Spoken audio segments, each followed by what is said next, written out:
натурален антибиотик и как да го направим сами вкъщи. Преди да разберем как, първо, какво трябва да знаем за антибиотиците? Антибиотиците убиват единствено бактериите, те не убиват вирусите. Хората, които прекаляват с антибиотиците, често развиват резистентност. Следващия път, когато вземат антибиотик, може и да не подейства. Антибиотиците убиват както вредните, така и добрите бактерии в организма ни. След употреба на организма ни ще му отнеме от месеци до години, за да възстанови полезните бактерии. Те са толкова важни, че дори някои лекари твърдят, че тези добри бактерии представляват около 80% от имунната ни система. В случай, че се наложи употребата на антибиотик, винаги приемайте със следните добавки: пробиотик, магнезий, витамин Е. Напитката, която ще ви представя, трябва да бъде взета при първи симптоми на грип или простуда.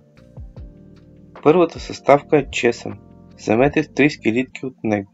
Той съдържа 33 съставки, които имат антивирусен ефект.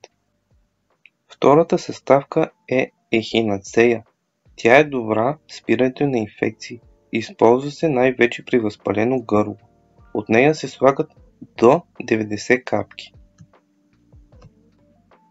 На трето място се използва един цял лимон. Използваме го цял, защото в кората му има есенциални мазнини. В семките също се съдържат антивирусни съставки.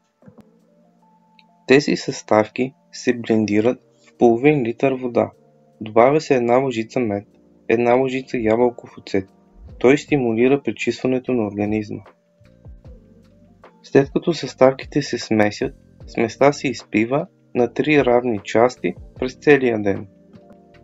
В случай, че вече сте болни, тази процедура се повтаря всеки ден от боледуването.